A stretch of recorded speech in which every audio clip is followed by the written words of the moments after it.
இன்றைக்கி காயத்ரி க்ரீன் கிச்சனில் வந்து பார்த்தீங்கன்னாக்கா என்ன டிஷ் செய்ய போகிறோம்னாக்கா கிட்ஸுக்கு ஸ்பெஷல். இன்றைக்கி குழந்தைங்க சாப்பிட்ற மாதிரி ஒரு கார சட்னி.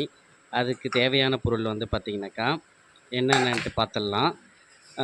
ஆனியன் 3 வரமிளகா, இஞ்சி, மல்லி கொஞ்சம், தக்காளி, கடுகு, கருவேப்பிலை.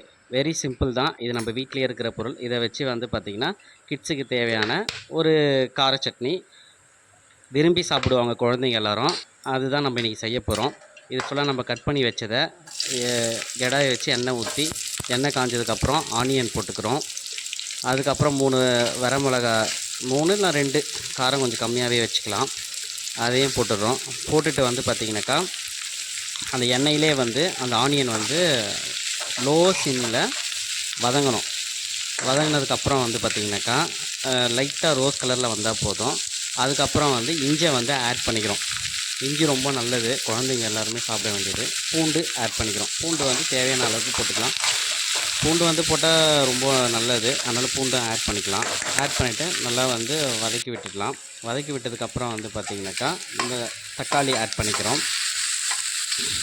தக்காளி ஆட் பண்ணிவிட்டு அந்த ஆனியன் பார்த்திங்கனாக்கா கொஞ்சம் அப்படியே ரோஸ் கலரில் வரணும். இது எல்லாமே லோ சிம்மிலே வைக்கணும், ஹை ஃப்ளேமில் வைக்கக்கூடாது. அப்போ அந்த எண்ணெயிலே வதங்கணும். எல்லாமே வதங்கினதுக்கப்புறம் உப்பை ஆட் பண்ணிக்கலாம். உப்பு வந்து பார்த்திங்கன்னா கொஞ்சம் கம்மியாகவே போட்டுக்கலாம். ஏன்னா அதுக்கப்புறம் நம்ம அரைச்சதுக்கப்புறம் தேவை வேணும்னா ஆட் பண்ணிக்கலாம். அதனால் அரை உப்பு போட்டுக்கலாம். இது கூட உப்பு ஆட் பண்ணிவிட்டு நல்லா வந்து வதக்கி விட வேண்டியது தான். நல்லா வதக்கி விட்டதுக்கப்புறம் வந்து பார்த்திங்கனாக்கா மல்லி, ஃபைனலாக மல்லி வந்து ஃபுல்லாகவே ஆட் பண்ணிக்கிறோம். மல்லி நல்லா ஆட் பண்ணிவிட்டு மல்லியை வந்து நல்லா வாஷ் பண்ணி போடுங்க.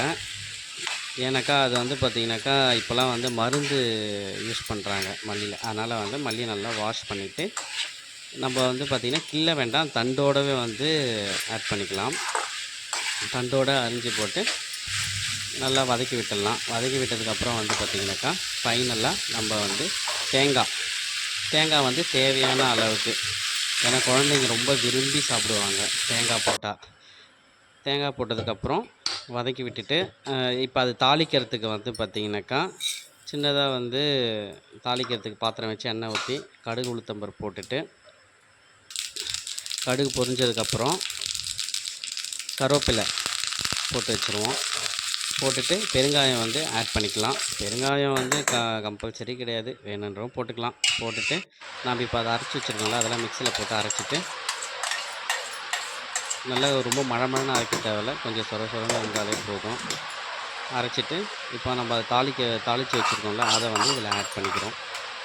ஆட் பண்ணதுக்கப்புறம் வந்து பார்த்திங்கனாக்கா நல்லா போட்டு மிக்ஸ் பண்ணிக்கணும். மிக்ஸ் பண்ணதுக்கப்புறம் தான் அப்போ தான் அந்த நம்ம தாளிப்பு அந்த வாசனை சட்டியில் வந்து நல்லா வாசனையாக இருக்கும். எல்லாருமே விரும்பி சாப்பிடுவாங்க. இது வந்து இட்லி, தோசைக்கு வச்சு சாப்பிட்டா சூப்பராக இருக்கும். நீங்கள் ட்ரை பண்ணி பாருங்கள். ஓகே, பாய்.